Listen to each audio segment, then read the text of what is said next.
Muy buenas noches. Empezamos un nuevo programa de Primer Plano.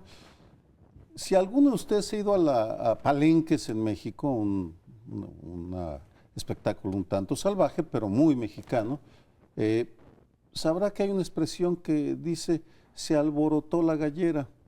Y esto se refiere a que entra un gallo muy famoso, muy jugado, digamos, es la pelea estelar en la cual se van a apostar todo lo que traen los que van a esos lugares.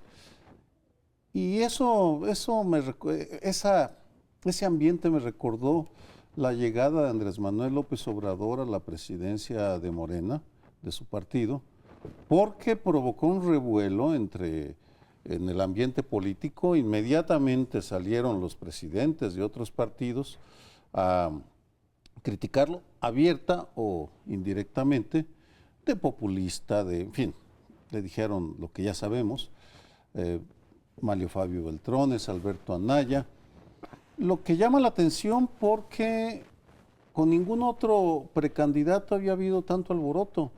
No es el primero, por supuesto, que dice que quiere llegar, está Mancera del Distrito Federal, el Bronco ha coqueteado con la idea, Margarita Zavala, en fin, la lista va creciendo, porque pues no cuesta nada decir que se quiere ser candidato a la presidencia, vamos a ver qué pasa. Pero pues ya ese alboroto en la gallera, me parece, es el indicio de que no solo los reflectores, sino las acciones de partidos y de un buen número de políticos ya están orientados a pensar en la campaña del 17-18 y por tanto pues vale la pena dedicarle un bloque a hablar de la figura de López Obrador, un personaje. Esta va a ser su tercera candidatura, él dice que la tercera es la vencida, pues vamos a ver.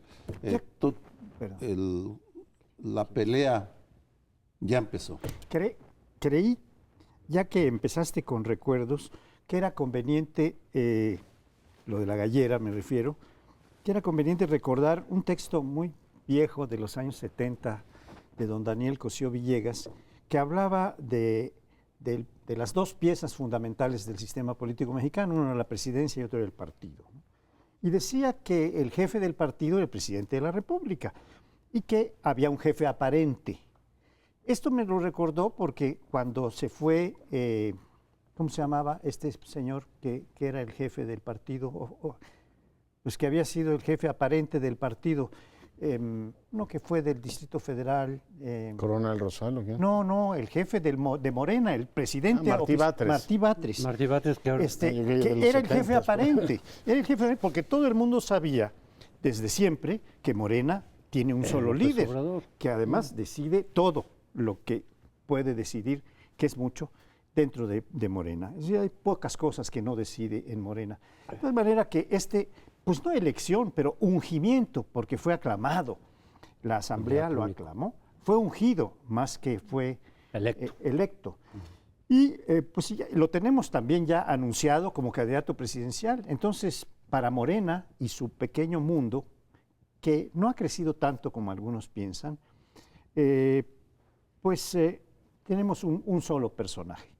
Es Andrés Manuel López Obrador, el caudillo, algunos dicen el cacique, el que decide todo en Morena y el candidato presidencial que está anunciado desde hace mucho.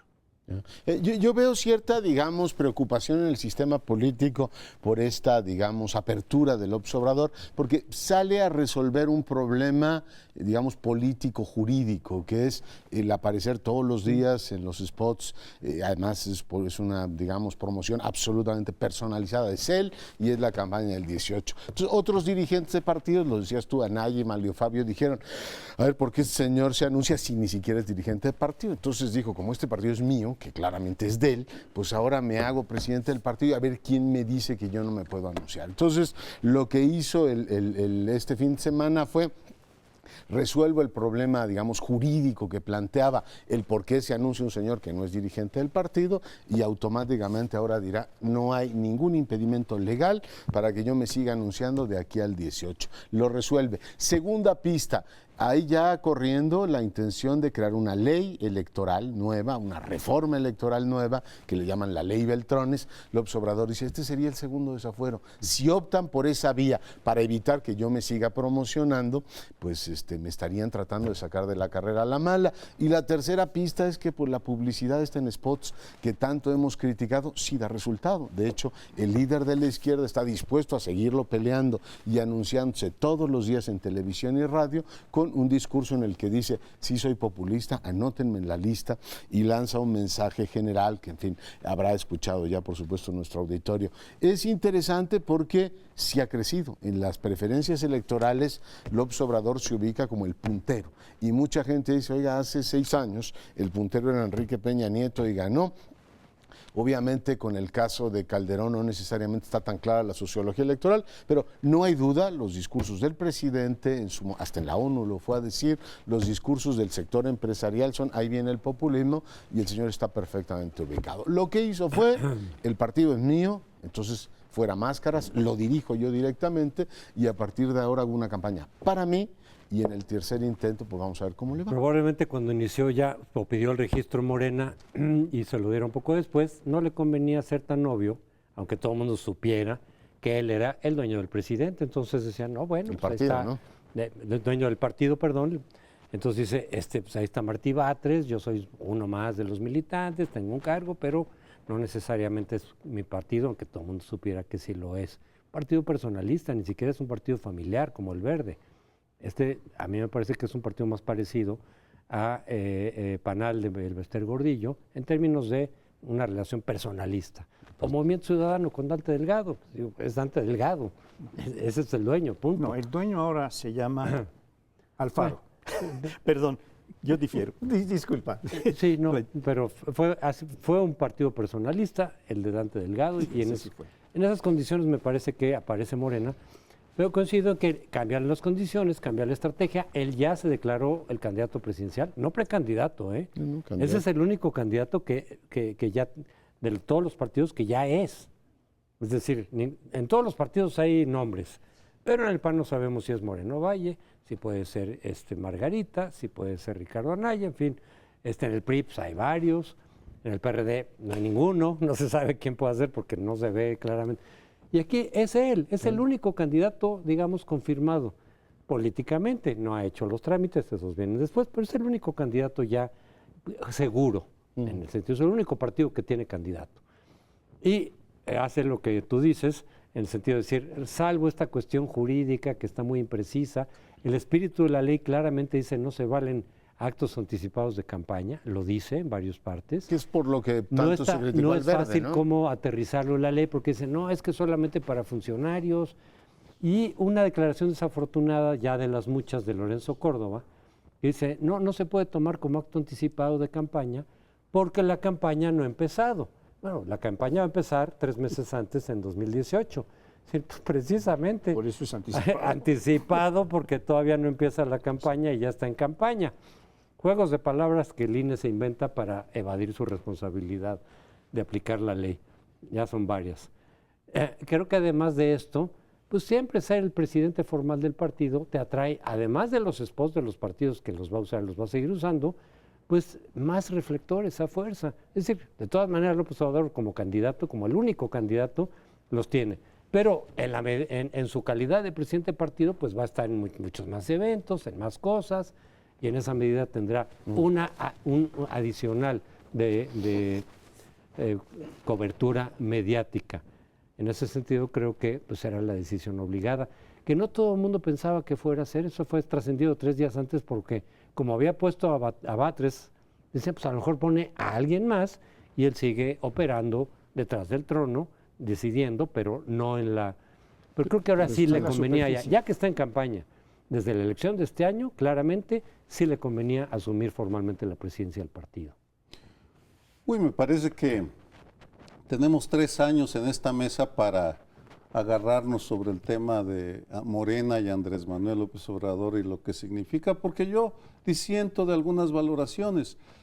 Todos los partidos que tenemos terminan siendo propiedad de políticos, se puede individualizar. el PRI o de Peña Nieto, o de los gobernadores, o de las coaliciones. El PAN, pues, tiene sus... Claro, pero son muchos. Pero son Claro, muchos, claro. no son uno solo. No, pero a lo que Todos voy tienen es... Son propietarios, condominios, claro. no son A lo que voy cualquier es persona, que propiedades individuales.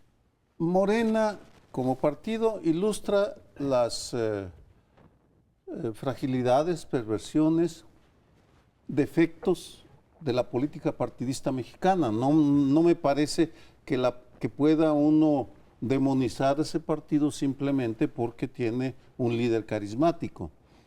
Me parece que sí es digno de llamar la atención que el encono que provoca en los partidos, en la clase política dominante.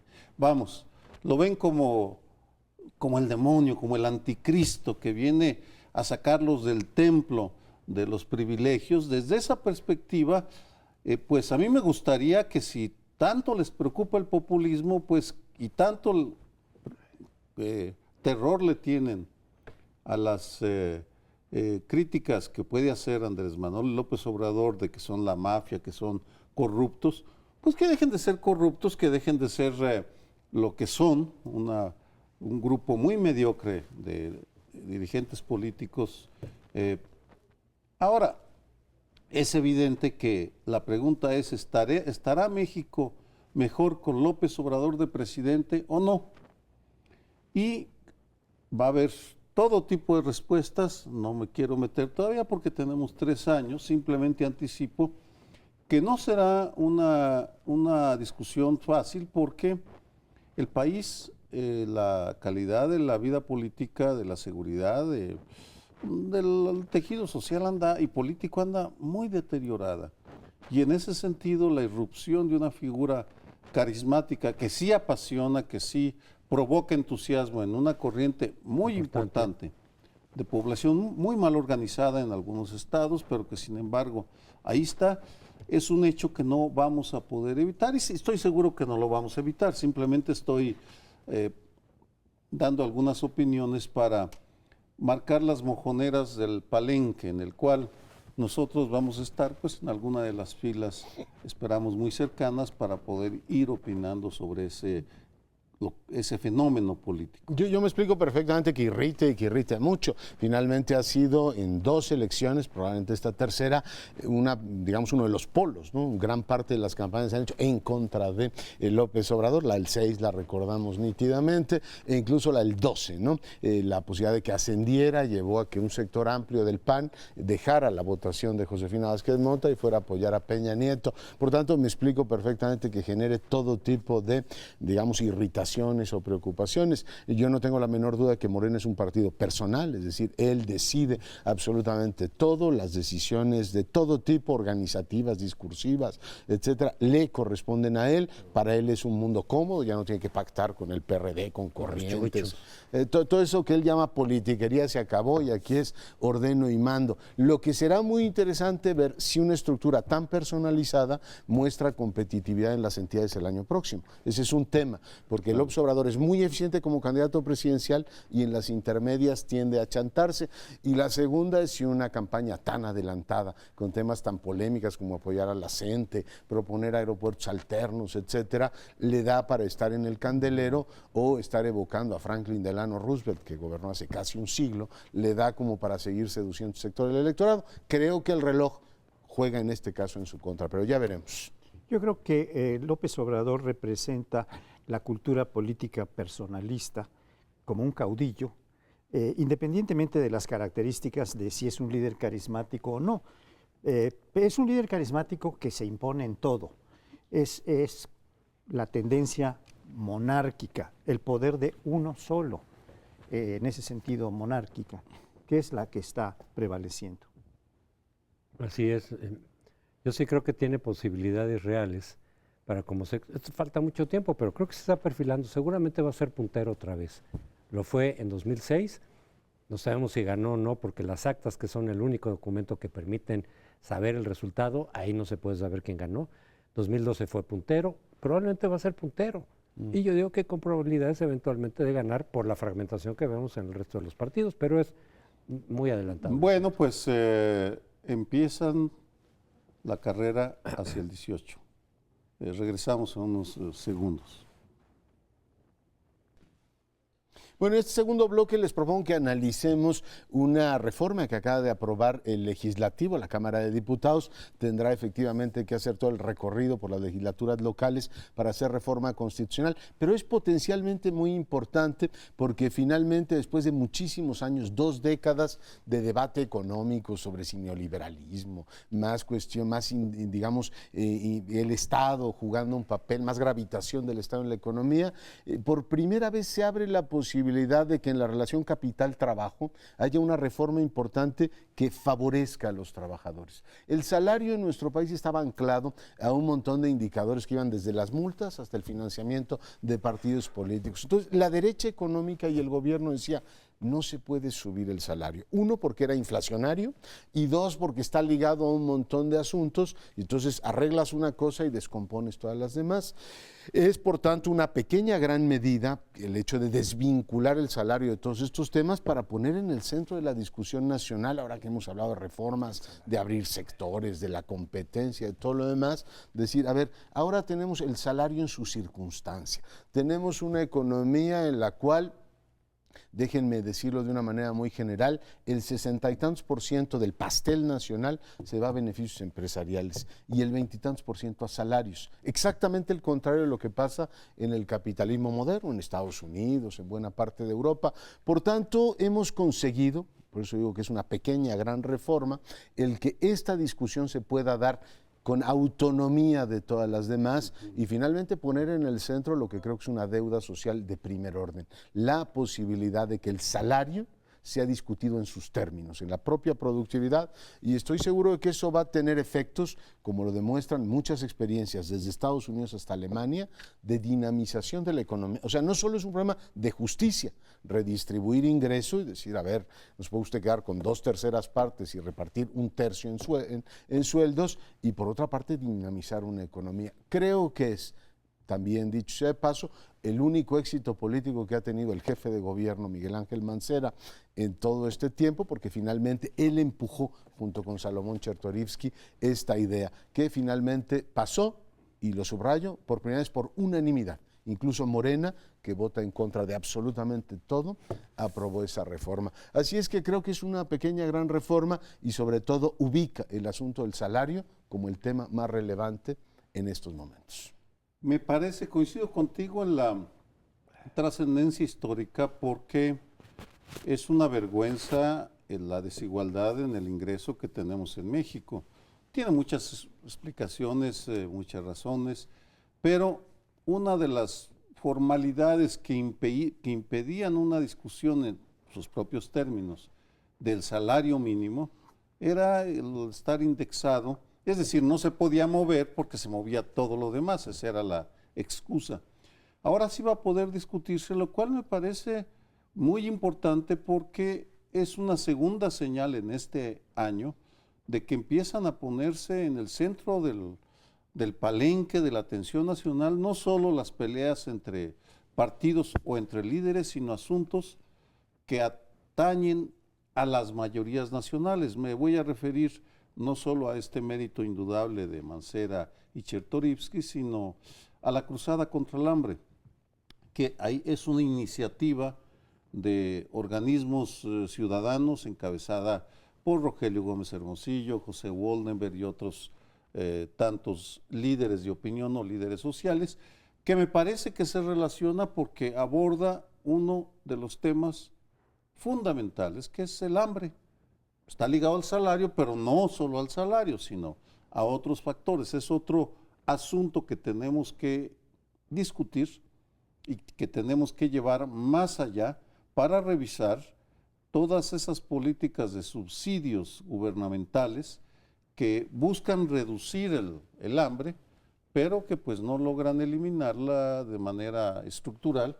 Por tanto, estamos, aunque a veces parezcan temas aburridos, y lo voy a decir de esta manera, sí es necesario que ustedes en el auditorio hagan conciencia de la importancia que tiene salario mínimo, desigualdad en el ingreso, hambre, en este país. Marginación. Marginación. Yo creo que esto que apunta muy bien Leonardo, en el sentido de que es una pequeña gran reforma, puede ser asimilado a otras pequeñas grandes reformas que ha habido en la historia del país y algunas recientes, como esta sentencia de la Corte que abre un postigo, una pequeña ventana para que empiece una discusión, un debate que ahora ya ha sido ordenado por el presidente, etcétera, y que va llevando a un respeto cada vez mayor de los derechos que tienen los seres humanos, las personas, para decidir sobre su forma de vida con libertad, ¿verdad? Es decir, la defensa de los derechos humanos. Y esto me recuerda algo que pasó hace mucho tiempo, pero que no deja de ser relevante en la historia política del planeta, que es cuando Solidarnosc, Solidaridad, en Polonia ganó el 35% de la elección, de los votos electorales en su momento, y se dijo en ese momento que el 35% se iba a convertir en el 100%. Wałęsa llegó a ser el presidente de Polonia y convirtió ese 35% inicial en un 100%. Cuando esto pasa en México, empezamos a identificar el salario como un tema central, porque es algo que define la Constitución como algo que tiene que servir, el salario mínimo, claro, incluso como algo que tiene que servir para cubrir las necesidades básicas de todas las familias. Esto es algo fundamental, de tal manera que desvincularlo de estas ataduras que tenía indiciado a diversos procesos es, creo que, una pequeña gran reforma o el principio que abre posibilidades de una gran reforma. Bueno, aunque dices que es un éxito de Mancera, de Miguel Ángel Mancera, con Chertorivsky, hay que recordar que esa fue la propuesta que hizo el PAN sí, antes de la elección, incluso para consulta pública, para consulta popular, que Madero estaba proponiendo. Entonces, desde ahí ya pues estaba debatiendo también. Fue un poco una bandera de las muchas que el PAN propuso, decir, vámonos por el salario, y lo propuso como consulta popular, que no prosperó como consulta popular porque sabemos que está redactada la ley respectiva, de tal manera que casi ningún tema se pueda consultar, siempre que tenga alguna vinculación directa o indirecta con el presupuesto del gobierno, del Estado, del gobierno. Y como casi todos los temas de alguna manera tienen alguna repercusión, pues entonces tampoco se pudo someter a la consulta popular. Pero quería recordar que también desde otro lado se había hecho esas propuestas que a final de cuentas culminan en esta decisión. Tengo la impresión de que el PAN recogió lo que originalmente salió en una discusión del Distrito Federal. Yo le veo una enorme centralidad al debate porque por primera vez hay una reforma estructural que viene del otro lado. O sea, la reforma laboral, la última de Calderón y la primera de Peña, era cómo flexibilizamos el empleo. El conjunto de las reformas estructurales que habíamos tenido es cómo abrimos ciertos sectores al capital privado, y toda la lógica había sido, hay que reformar la economía de este país, pero para dar más facilidades al capital. Y en digamos, en esta diada capital-trabajo, esta es la primera que claramente dice, oiga, vamos a pensar efectivamente de cómo le hacemos para que la gente tenga un mejor salario. Y yo creo que este tema, pues lejos de ser aburrido, está en el centro de la decisión este mes, porque ahora la Comisión Nacional de Salarios Mínimos, si es que por supuesto se aprueban en las legislaturas de los estados, espero que le metan el turbo exactamente igual que le metieron a la reforma energética y se apruebe, el titular de la Comisión Nacional de Salarios Mínimos podrá decir en diciembre, señores, proponemos que el salario mínimo pase de los niveles que está ahora a 89 pesos, porque es el mínimo que se considera para que la gente coma. Y el impacto no es solamente sobre el salario mínimo, es el debate sobre los salarios en términos generales. Tienes más o menos el 52% de la PEA, la población económicamente activa, que gana 2 salarios mínimos. O sea, si de la noche a la mañana la CONASAMI dice, señores, hay que aumentar esto, ya no la inflación, o no el tener los temores estos de que van a subir las multas y todo lo demás, sino un incremento sustancial del poder adquisitivo de la gente, si tienes una transformación importante con enormes impactos, no solamente las personas que reciben el salario mínimo, sino todos los que perciben efectivamente, digamos, un salario, ¿no? Por tanto, sí le veo, espero que lo hagan, que las propias entidades, como lo hizo Obama, como lo han hecho un montón de líderes en el mundo, decir, a ver, señores, ya es tiempo de que subamos los salarios de la gente. Ahora sí, se acabaron los pretextos. Bueno, es comparto tu optimismo o tu esperanza, o tus buenos deseos de que eso suceda, pero y ojalá, y hay que buscar y hay que insistir para que ello pase, pero un riesgo es que se convierta en un aliciente para que se incremente la informalidad, porque lo que hemos estado viendo en el país en los últimos años ha sido que ante el costo que tiene la legalidad o la formalidad, el crear una empresa, el inscribir a alguien en el Seguro Social, el darle un mínimo de seguridad social, se opta por la salida fácil de la informalidad. Vamos a crear un pequeño negocito y ahí pues las leyes del mercado y te pago pues lo que se me antoje y si no te gusta pues te vas porque por todos lados hay gente buscando trabajo y por tanto pues olvídate del salario mínimo aquí. Esto es lo que podemos. Ese es uno de los riesgos que no está fácil resolverlo tampoco porque tenemos una economía muy distorsionada, muy pervertida por un gran número de factores, no es el caso meterse aquí, pero vamos, independientemente de eso, independientemente de los riesgos de que crezca el número de informales, debemos meter el tema en el centro de la discusión nacional y no quedarnos solamente con especular sobre lo que le pueda pasar a Agustín Basabe en el PRD o los motivos de Anaya o las intenciones de Beltrones, sin negarles la importancia. Me parece que también salario mínimo, informalidad, desigualdad, hambre, son asuntos que tenemos que estar recordando constantemente al auditorio.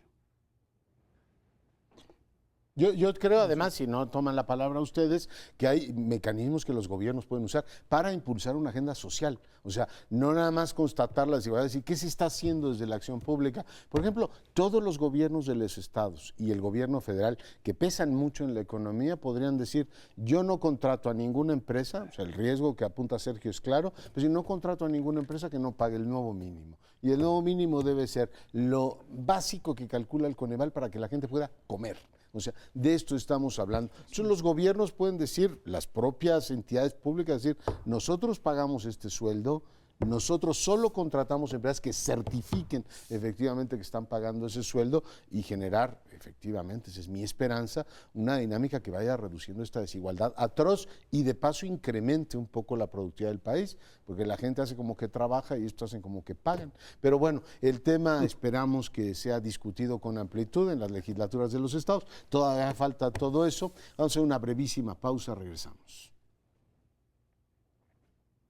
Bueno, y no solo hubo asamblea en Morena, como ya comentamos, sino también en consejos políticos en los demás partidos, en donde se discutieron cosas importantes en relación con lo que viene, las elecciones del año que viene y después, obviamente, la perspectiva del 2018. Por un lado, en el PRI se dijo que aceptarían algo que creo que nunca había hecho, quizás salvo excepciones, candidatos independientes en sus filas. Claro, ya no es la misma figura, así se llamaba siempre, cuando algún ciudadano iba bajo las siglas de algún partido, externo le decían también, pero sin que estuviera afiliado, sin que fuera militante y sin embargo iba con la cobertura de algún partido. Eso el PRI normalmente no lo hacía. Y ahora dice, sí estamos abiertos a invitar ciudadanos que no sean militantes nuestros para vincularnos con la ciudadanía. Pues claro, ya todos los partidos quieren presentarse lo más ciudadanos posibles para contrarrestar esta figura que viene pujante de la candidatura independiente. No sé qué tanto realmente pueda servir ahora, si van a haber independientes auténticos, me imagino que para muchos cargos de diputados y demás en lo que viene, pues alguien que digas, mira, ese es del PRI, pero no es militante, pero viene bajo las siglas del PRI. Es inevitable casi asociar las siglas por las que vas, aunque no seas militante. Que así entró, por cierto, Agustín Basabe, entró como externo del PRD, no era militante del PRD, se afilió al PRD precisamente para optar por la dirigencia nacional. Pero pues ya vienes de todas maneras con el sello del partido que te está cubriendo. Y por otro lado el PAN, que hace una convocatoria a la unidad que le es urgente porque viene fragmentado desde hace mucho tiempo, en donde reaparece Felipe Calderón Y entonces muchos interpretan decir, mira, esto que había dicho Calderón de que a lo mejor se salía del PAN y que a lo mejor con eso apoyaba la candidatura independiente de Margarita, a lo mejor eso se está conjurando. Pero ahí también se ha planteado, por ejemplo, que Ricardo Anaya, que es un cuadro importante del PAN, fresco, nuevo, inteligente, ya como dirigente nacional del PAN, podría también entrar en la contienda del 2018, porque los que hay, que son Moreno Valle en Puebla, pues va como de caída, y Margarita Zavala, que está por arriba en las encuestas de Moreno Valle, perdón, pues igual y no alcanza a lograr lo que se requiere. Entonces muchos dicen, puede ser Ricardo Anaya pese a su juventud, dependiendo de cómo le vaya en la elección del año que viene. Hay muchas gubernaturas que el PAN podría ganar, y eso es lo que marca el desempeño de un presidente de un partido, ¿no? Los triunfos en las elecciones. Yo siento que lo de Anaya este fin de semana fue un poco, se acabó la era Madero, y a partir de ahora además le tiró las loas a Calderón, le dijo, con usted estábamos mucho mejor, abrazo, foto y todo lo demás. Es nuevamente el PAN efectivamente se presenta como un partido unido, obviamente un Madero muy atrás, que por cierto tuvo un discurso muy notable con el tema del salario mínimo, que puso copas y todo lo demás, pero bueno, no me extiendo. O sea, la idea es, Anaya dice, a ver, el maderismo fue esto, ya no hay pleito con Calderón, y todos vamos trabajando, no sé quién va a ser su candidato finalmente, pero con un propósito de nada. Además, ya perfilado para la elección del 18. Para el PRI veo tres cosas, ¿no?, importantes. Una, muy obvia, refrenda su política de alianzas con el Verde, es decir, en todas las elecciones va a ir con el Verde, subrayo, muy obvia, pero la refrendaron el día de ayer. Dos, el temor de que se les meta un candidato ligado al narco. Dicen que llevarán una política muy severa, todo aquel que entre como candidato va a ser revisado así, con muchísimo detalle. Vamos a ver qué tan profundo es el asunto, pero claramente detectan que ahí hay un problema en la estructura territorial. Y el tercero tiene que ver con estos candidatos, ¿no?, externos, que bueno, pues más allá de que haya nombres que se están manejando ya para Oaxaca, por ejemplo, un distinguido líder empresarial, lo que está haciendo el PRI es quitar candados, ¿no? Es decir, si era un partido que fue metiendo desde los 90 candados para decir, a ver, para ser candidato tienes que reunir tal o cual requisito, ahora lo que están haciendo es poner a dieta los candados. Ya quitaron aquellos que exigían que tuvieras un cargo de elección popular, con lo cual habilitas a Nuño, habilitas a Mid, es decir, todos ellos siguen jugando en el imaginario del 18, y ahora lo que dices es, pues el comité ejecutivo se reserva el derecho de invitar a quien considere apropiado para que sea el candidato. Es decir, el PRI no quiere reeditar los problemas que tuvo hace 6 años con las nominaciones de candidatos que no finalmente generaban rupturas, ¿no? Por tanto, así lo veo. Sí, eso es indudable que todos los partidos, casi todos, curiosamente el que no se abre para nada es el Verde. Ellos no hablan de abrirse a candidaturas ciudadanas, ni mucho menos, es un negocio. Son priistas. Vamos, pero el PRI sí se está abriendo.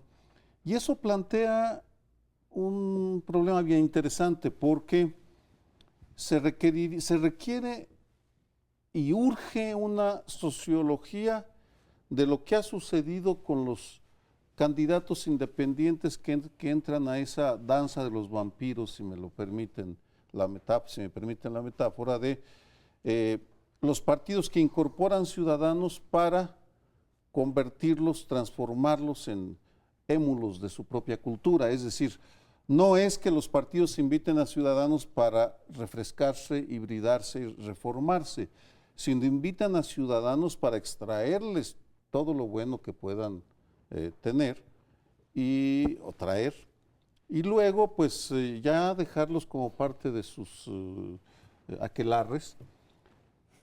La pregunta es, ¿cuáles son las armas que tienen los ciudadanos que seguramente van a entrar en los partidos? Entre quienes nos están escuchando esta noche, seguramente habrá algunos miles de ciudadanos, de líderes cívicos, de empresarios que legítimamente quieran entrar a la vida pública con deseos de servicio, pero habrá que pues reflexionar o escribir o pensar una serie de consejos sobre medidas concretas para... Eso lo podría hacer el INE en lugar de o bueno, también puedan ser una planta de sus nuevos edificios dedicada a la capacitación de líderes ciudadanos. Lo digo en serio. La autoridad electoral... Pero es de buen humor. Vamos, no es buen humor. No hay un instituto... Dos plantas del edificio. que capacite a los líderes ciudadanos que van a entrar a los partidos, o si no, el CIDE o el colegio, el UNAM, las universidades que formen, para que sepan a qué se van a enfrentar, porque suena muy bonito, pero créanme, quienes hemos recorrido los corredores lúgubres de la política electoral, es bastante siniestro lo que uno encuentra por ahí. Más vale que sepan lo que van a encontrar quienes decidan cruzar ese umbral, el dintel, del cual difícilmente hay salida, por cierto. Bueno, yo quisiera tomar un punto de vista optimista, a lo mejor excesivamente optimista, de esta declaración de Mario Fabio Beltrones a propósito de la decisión que el PRI ha tomado de aceptar candidatos externos, como se llamaban antes, sí. o independientes, es decir, que no están afiliados al PRI. Porque el PRI venía de una tradición de ser partido único, o casi único, como lo llamó Salinas. Y ahora estamos en la pluralidad. Esta es mi perspectiva, es una optimista. Es una perspectiva desde el punto de vista del análisis, no de apoyo a ningún partido, en particular no de apoyo al PRI, sino de estar reconociendo que el pluralismo se ha impuesto y que las candidaturas independientes son una de las expresiones que la sociedad mexicana está gestando desde las bases sociales para tener nuevas, para tener alternativas, como la de Alfaro en Guadalajara, que gana toda la zona metropolitana. Bueno, de los 8 municipios ganó 5. Y Alfaro es un personaje que nunca se afilió a Movimiento Ciudadano, ni hasta ahora, aunque ha ido con esta patente que le ofreció el registro y fue alcalde ya de una de las zonas y ahora es el alcalde de Guadalajara, la segunda ciudad de la República, tu ciudad o donde tú te formaste, porque creo que ya naciste en otro lado, un día me dijiste, ¿no, Sergio? En un rancho de la Ciénega de Bien, Los Altos. pero esto que era la unicidad, la decisión total tomada por un solo partido, por el presidente, que era el líder de ese partido, etcétera, es algo que hace rato desapareció, pero vamos viendo señales, evidencias de que el pluralismo llegó hasta el PRI, que incluso acepta candidatos que no son miembros del partido. Eso ha pasado desde hace mucho. A mí personalmente me tocó ser candidato de un partido sin ser miembro del partido y ser diputado de Acción Nacional cuando no era yo miembro del Partido Acción Nacional. Candidato externo. Candidato que les llamaban externos, tanto CRI como yo, como Fauci Hamdam y otros fuimos escogidos por el PAN desde fuera. Nos fueron a buscar a las universidades, a la empresa, etcétera. Creo que esta es la visión optimista. Señalaba Leonardo del PRI que esa apertura es dejar de lado ciertos candados, ese candado antitecnócrata que se le llegó a llamar, de decir, tienes que haber tenido cargos de elección popular antes de poder aspirar a la presidencia, tiene cierta lógica, porque al final de cuentas quiere decir que ya conocías y tenías alguna experiencia en cargos de elección popular, que tenía cierta lógica, pero evidentemente tenía la intencionalidad de cerrarle las puertas a varios de los prominentes tecnócratas de ese momento, durante el gobierno de Zedillo. Urría, todos ellos. Urría, etcétera. Ahora sigue habiendo, mencionaste, Nuño y Meade ya no tendrían que pasar por ese candado, pero sigue el de la militancia, varios años de militancia, que creo que son 9 en el caso del PRI, para poder aspirar a la presidencia se mantuvo ese candado, en el cual entonces ni Nuño ni Meade podrían cumplir ese requisito.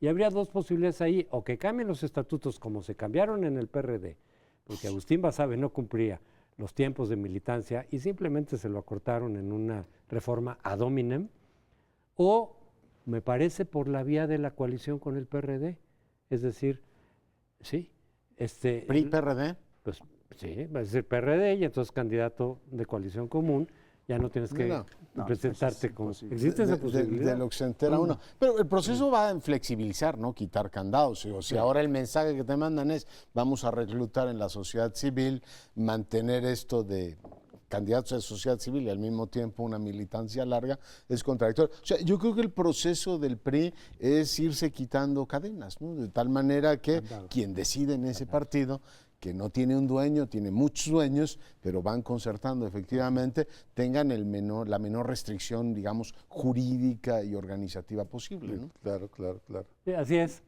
Ese es el espíritu, eso está ocurriendo, pero quería yo marcar esta pequeña excepción que todavía está ahí y que o la cambian o le dan la vuelta. Yo no había oído lo de PRI-PRD. Lo que sí he oído Como es candidato a coalición podría ser. que Pero está no se muy van a insistente el volver. debate sobre si vamos a tener segunda vuelta o no. Bueno, Eso sí está pero de moda. regresamos al último segmento.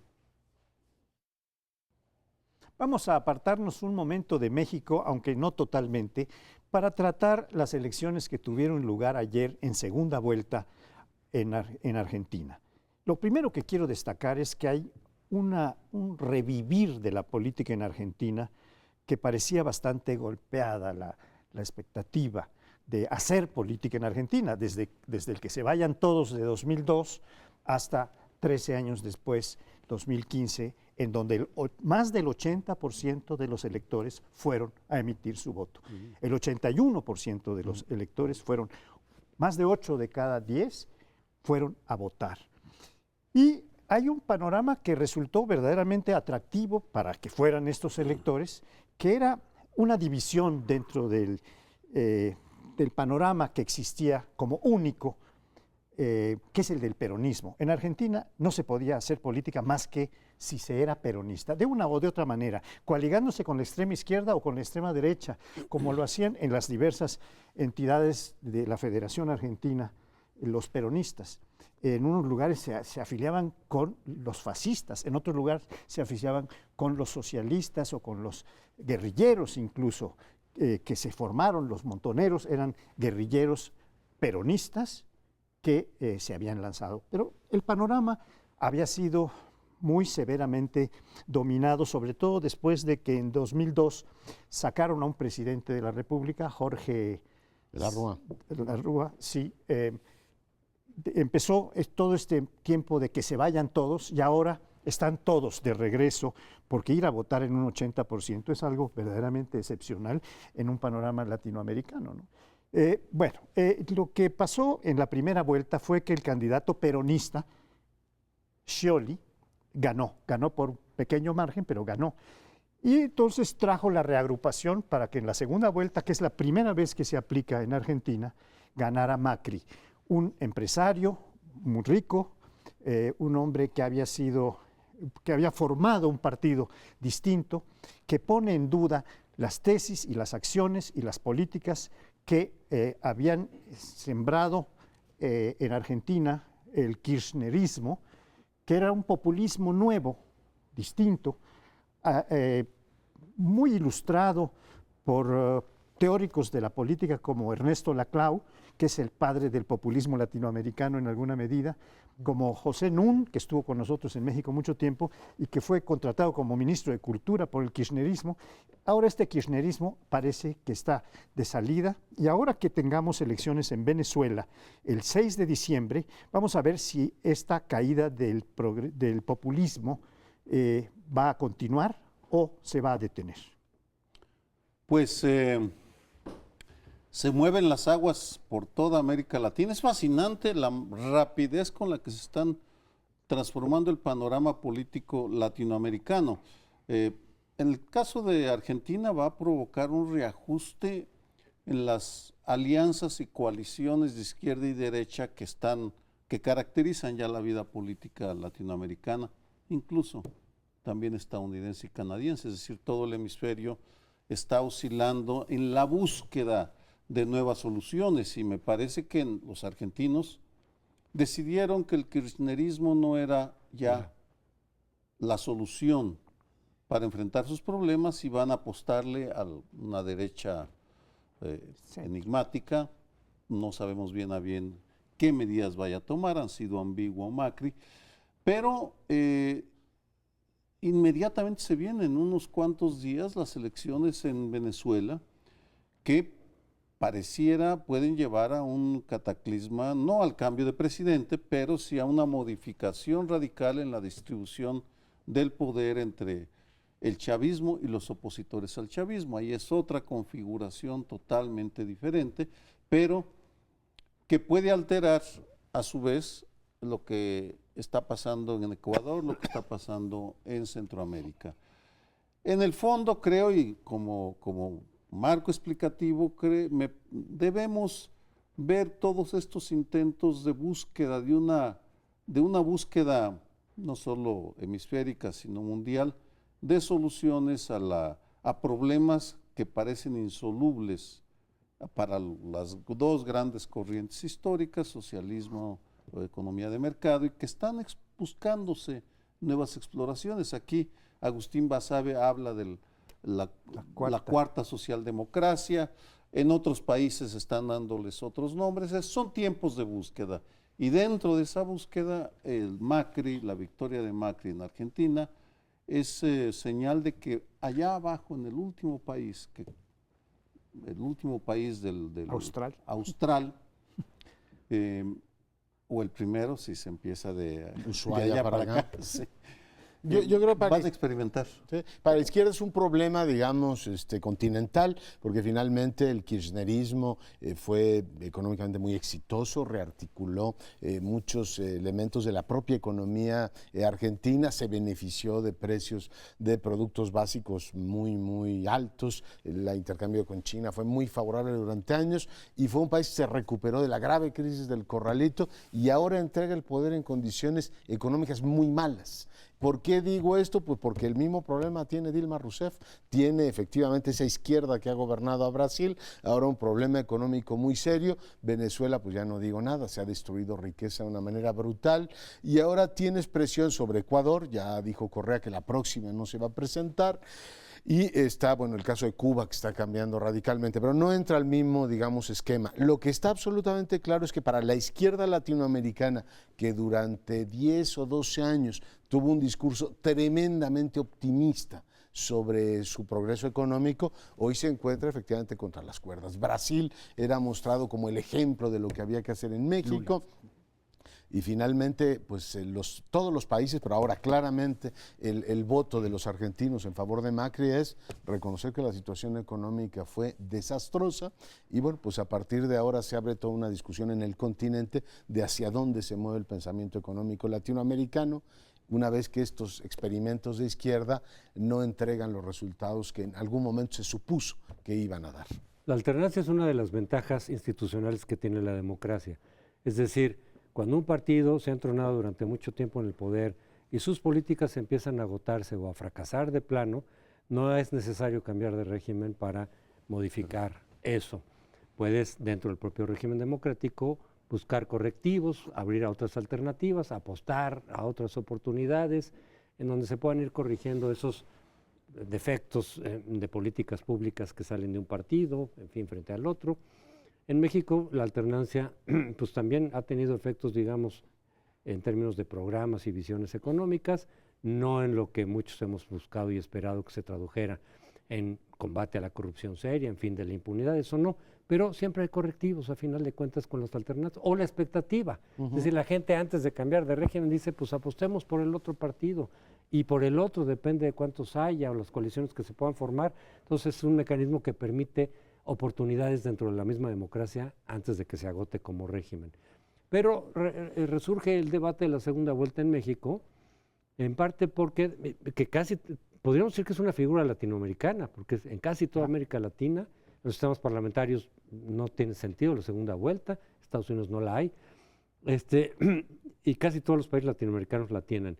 Entonces empieza a revivir esta discusión, que lleva muchos años en México, por cierto, hace mucho se ha hablado de la posibilidad, pero ahora dicen es que va a estar mucho más fragmentado que otras veces. Entonces el que gane puede ganar con un porcentaje de votos bajísimo. Y veintitantos por ciento, y entonces realmente su legitimidad, su respaldo, y eso se puede subsanar con una segunda vuelta donde ya llegues con un respaldo. Esa es la idea. Efectivamente creo que puede haber una fragmentación muy fuerte en la elección del 2018, claro que habría que pensar bien, como se ha discutido mucho, en qué términos y bajo qué condiciones hacer la segunda vuelta, porque puede haber efectos contraproducentes, como que tengas un presidente con el 60%, que ya no es el 25%, pero si en la primera vuelta se eligió el Congreso, A lo mejor su partido tiene una fracción pequeñísima. Segunda vuelta para el Congreso también. Sobre todo cuando quien pierde la primera vuelta gana la segunda, como ocurrió en esta ocasión. Y entonces la distancia entre el presidente que gane, así sea con 60, 70, 80% del voto, tiene una representación muy pequeña en el Congreso, pues eso puede generar dificultades en la relación entre ambos poderes. A mí me gustaría referir algo que decía Sergio Aguayo, y es que Macri, el candidato ganador en Argentina, no ha sido muy claro en cuanto a su programa. Esto me recuerda pues a este teórico italiano, cuyo nombre se me escapa, como todos los nombres se me escapan, que hablaba de que se alternaban especuladores y rentistas. Un italiano muy famoso, ¿cómo se llamaba? ¿No se acuerdan? Un sociólogo italiano muy famoso, que hablaba que los especuladores en este caso son la izquierda, el peronismo, y viene el rentismo, que es el de Macri.